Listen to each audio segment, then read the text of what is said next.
Yeah. The ideal scenario for trace minerals is to provide the trace minerals teeny. So if you think you need, whatever you think you need, you want to do like 1/10 the amount on a regular basis.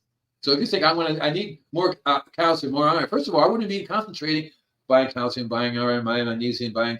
No, don't do it that way. Always buy something that comes already blended by Mother Nature, not by human beings, by Mother Nature. And that comes down to rock dust. Rock dust happens to be one of the few things that's an incredible blend, right? It's an incredible blend of different sources of minerals.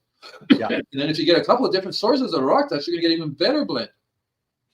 See, I even bought this stuff called Fertrell, Fertrell. I ran across it I was in Florida. It comes from off the coast of New York.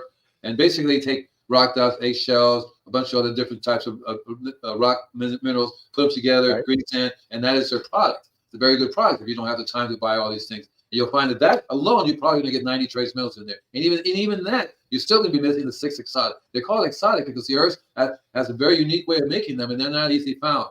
What's this? I'll try that lousy bug is going to get your head. Ladybug's going to eat your head. Yeah. Look. Oh, God, it's chewing me. And then the power goes out. It's like, uh-oh. I learned the hard way because when I went to school, teachers would say, okay, and to say trace minerals and diseases in the same paragraph was like really weird, very unknown. What the heck are you doing? Yeah. So it's more of a pest diseases with pesticides and what chemicals to spray. Yeah, unfortunately, yeah. Yeah, and it still is that way. You go in the store and you say, I have this disease. They say, well, spray this stuff. Wear a mask and spray it twice a year. You'll be fine. So and it doesn't really solve the problem because that thing guy's probably been buying that stuff for years, going back there and spraying it. It may temporarily deal with the scenario. It may make it look good, but the food itself that you're getting, it's coming down really hard. The food that you're getting, it's not only not good, but it also has traces of whatever pesticides and chemicals you were using. Yeah.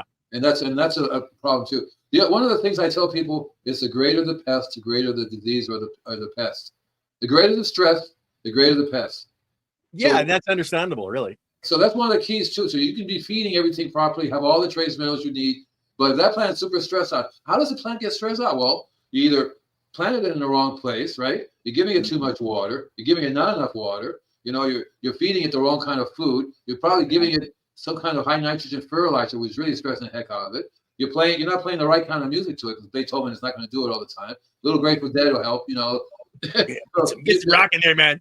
So there are many conditions, and you're trying also, for example, if you're trying to grow something out of season, right, you're not going to do well. So also, not only out of season, but you grow something that's supposed to grow in another country, and you try to grow it in the wrong country, it's not going to do well either. You find that a lot in Malibu.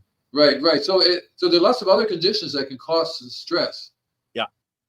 But usually, what works is the stress is caused by the lack of the minerals of the nutrition.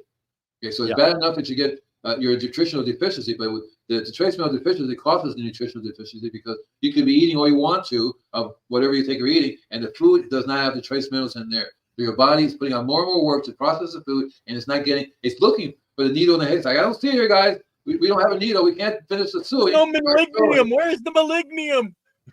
Right, exactly right. Or cadmium, or the mercury, or the lead. Yeah. A lot of these things that people think, for example, lead's another story because lead, we're getting more lead than we need. We're getting lead in such a way that we don't know how to deal with it. It's not the same kind of lead you normally get in parts per billion. Now we're getting lead, and lead poisoning is a very common thing that's going on now. So we have tons of toxins in our system. So we're going, and these toxins basically are minerals that you have too many of. Yeah. Too many of these minerals become toxic in your system. Okay, from lead to copper to mercury, right? Remember mercury in your fish, right? All these kinds of mercury in your rice. So these are normally supposed to be trace elements, but they're not. And many reasons why they're not. Of course, the fertilizers, if they're based on using these chemicals, they're going to be an abundance of that particular chemical in the food, right? In whatever you're doing. But it's also that the chemical regimen, when it kills the biology, the things that normally process these chemicals are not there. So there you have an abundance of that particular chemical because nobody around to transmute it. Yeah. See, right? Yeah. Are we reading something over here? I'm reading what Marshmallow martial artist, but just be on more on very occasionally for sake of balance and not enough on as well, and dance in the middle mostly less zero is the target.